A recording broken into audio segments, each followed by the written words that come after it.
चलिए अपनी class start करते हैं। यस, हमारा क्वेश्चन था 11 हो गया था, अब क्वेश्चन नंबर 12 करेंगे। ये काफी अच्छा क्वेश्चन है, इसको ध्यान से देखना।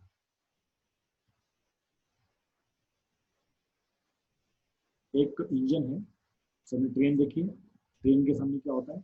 इंजन होता है। इस ट्रेन में एक इंजन है और पीछे 5 बोगी है। वैगन्स मतलब बोगी है। इंजन का वेट है 8000 kg और जो वैगन है उसमें हर एक का वेट 2000 kg है। ठीक है।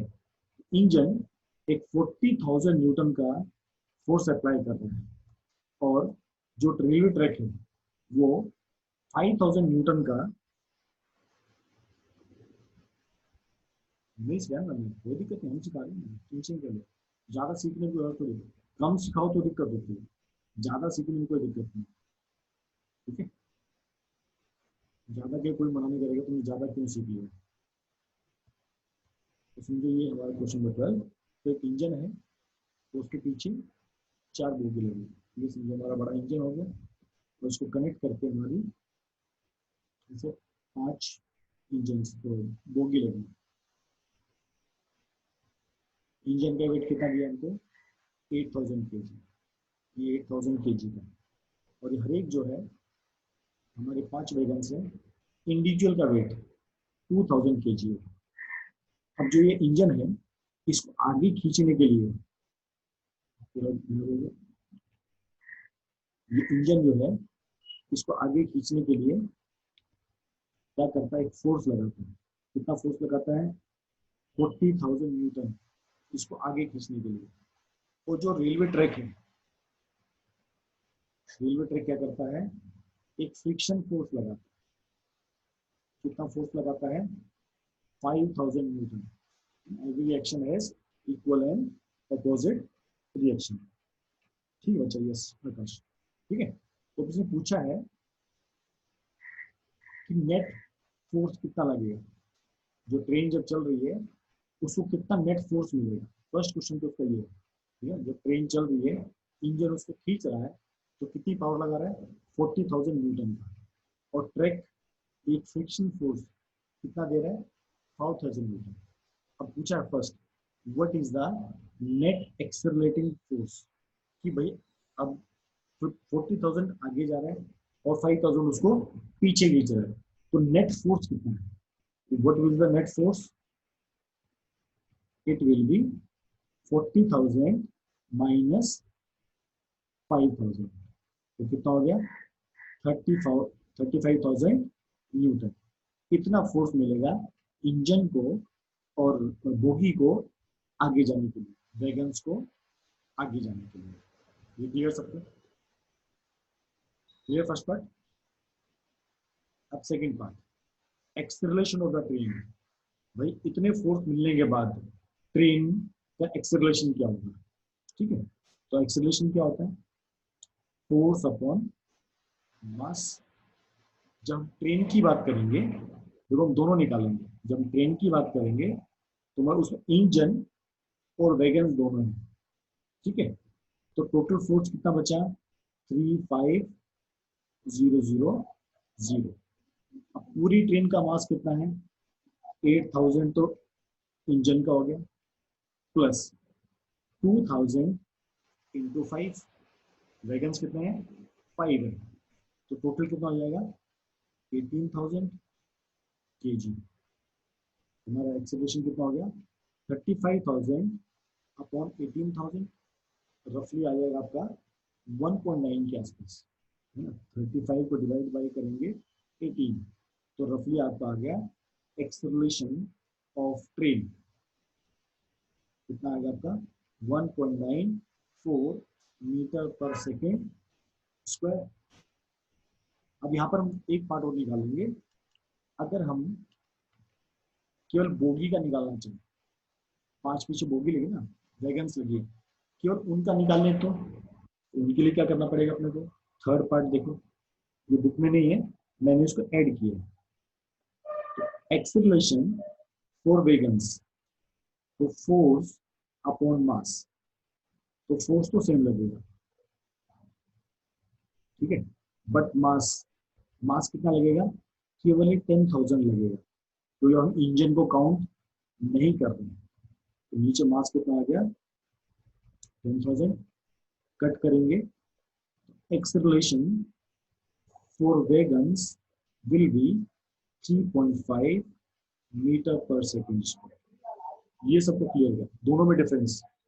सेकंड वाला जो है वो एक्सेलरेशन फॉर द पूरी ट्रेन का है, और जो थर्ड वाला है ये acceleration for the wagons only. ये दोनों में डिफरेंस समझा है ना, डिफरेंस समझो।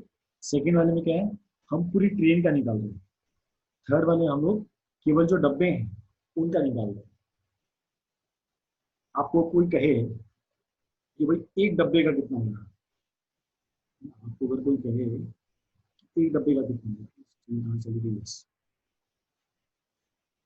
तो उसको कैसे निकालेंगे,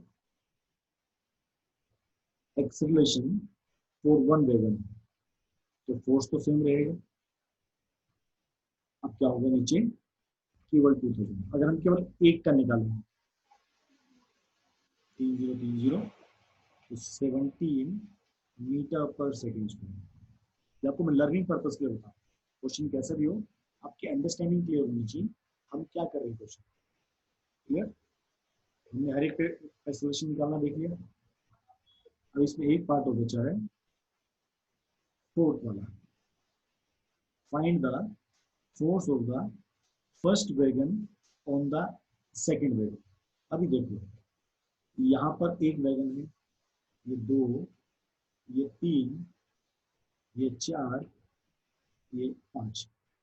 नॉर्मली कैसा होता है, इंजन पहले इसको खींचता है, अब ये फर्स्ट वाला सेकंड को खींचेगा, फर्स्ट सेकंड थर्ड फोर्थ 5, ऐसे होता है ना। इंजन किसको खींचेगा, फर्स्ट वाले को अपने पास खींचेगा, और फर्स्ट वाला सेकंड को खींचेगा, सेकंड वाला थर्ड को खींचेगा, थर्ड वाला फोर्थ को, फोर्थ वाला फिफ्थ को। ये प्रोसेस होता है।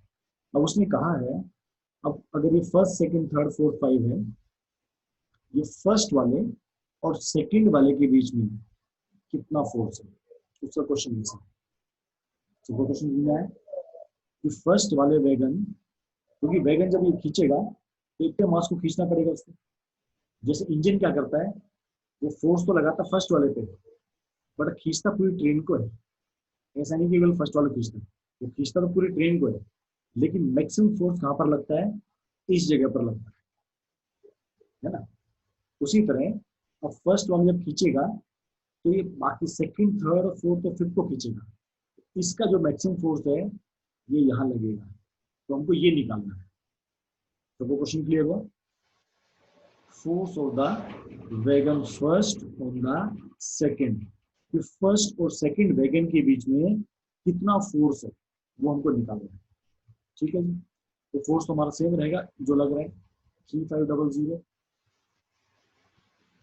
मास कितना बचा, व्हाट इज द मास, पीछे कितने डब्बे रह गए। अच्छा हमको फोर्स निकालना, सॉरी हमको फोर्स निकालना, हमको क्या निकालना है, फोर्स निकालना है। तो force equal to mass into acceleration. ठीक है, कितना मास है, 4 डब्बों का 8000। ठीक है, और ट्रैक का एक्सेलरेशन कितना है 3.5, जो मेरे को थर्ड वाला पार्ट निकालेगा। This is acceleration between the wagons. इस पॉइंट पे अगर मेरे को कोई फोर्स निकालने को बोलेगा तो मास कितने हैं, पीछे डब्बे कितने हैं 1 2 3 4, तो 2000 इंटू 4 इंटू 3.5। अगर मुझे कहे तो सेकंड पे निकालो, यहाँ पर पीछे कितने डब्बे बचे 1 2 3, तो कितना हो गया 6000 इंटू 3.5। कोई कहेगा थर्ड डब्बे पे निकालो, क्योंकि थर्ड वाले को अब इन दोनों से कोई काम नहीं है, इनको सिर्फ पीछे वाला काम है। तो 4000 इंटू 3.5, फोर्थ डब्बे का निकालना हो तो 2000 इंटू 3.5, बताओ फिफ्थ डब्बे पे कितना फोर्स लगेगा, बताइए फिफ्थ डब्बे पे कितना फोर्स काम करेगा। Yes you can give attendance, ये लास्ट क्वेश्चन है, बाकी क्वेश्चन हम कल करेंगे। बताइए फिफ्थ डब्बे पे कितना फोर्स लगेगा।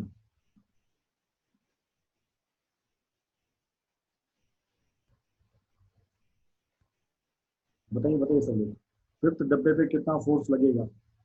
पहले क्वेश्चन का रिप्लाई दो, फिर अटेंडेंस देना आप लोग। यहाँ पर कितना फोर्स लगेगा।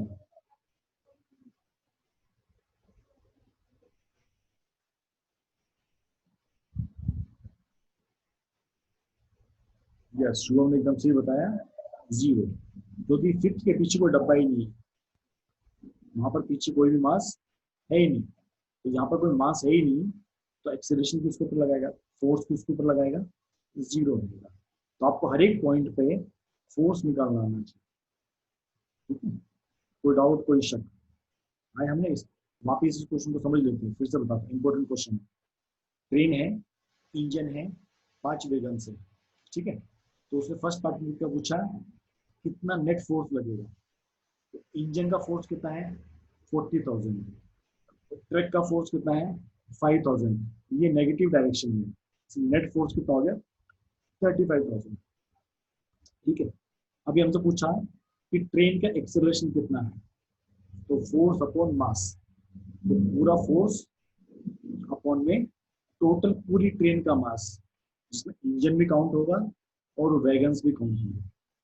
फिर हमने क्या निकाला, एक्सेलरेशन ऑन द वैगन्स, तो केवल उसका फोर्स तो सेम रहेगा, बट क्या चेंज हो जाएगा, मास, केवल वैगन्स का मास होगा, तो 3.5 मीटर पर सेकेंड स्क्वायर। ठीक उसी तरह हम एक एक डब्बे पे एक्सेलरेशन निकाल सकते हैं और हम एक एक डब्बे पे फोर्स भी निकाल सकते हैं, ठीक है। तो आपकी बुकलेट में जब आप देखोगे तो ये क्वेश्चन 11 से लेके कई सारे क्वेश्चन है 24 तक, 14 क्वेश्चन और हैं, मोमेंटम के क्वेश्चन है, कंजर्वेशन मोमेंटम के क्वेश्चन है, तो आप उनको करने की कोशिश करना, जितने कर लोगे अच्छा है। तो अगली क्लास में हम लोग करेंगे, अगला जो हमारा थर्सडे को क्लास है फिजिक्स का, तो उसमें हम ये पोर्शन कंप्लीट करेंगे, और फ्राइडे सैटरडे से हम लोग नया टॉपिक वर्क एनर्जी पावर उसको पढ़ना हम लोग स्टार्ट कर देंगे, ठीक है। कोई डाउट कोई शक, सब लोग अटेंडेंस दे सकते हो फटाफट, जिसको डाउट है वो डाउट पूछ सकता है। अनुश्री बेटा दादी की तबीयत कैसी है आपकी।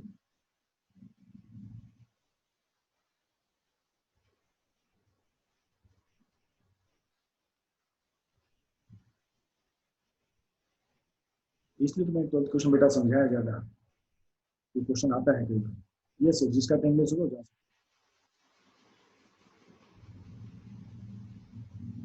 भाई ball, thank you very much. Okay good, उनका ध्यान रखना, ठीक है, उनके लिए प्रार्थना भी करना।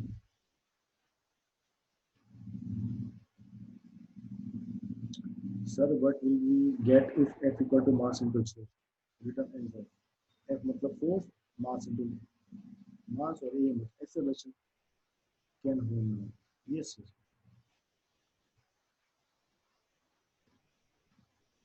Sir what will be get if F equal to this,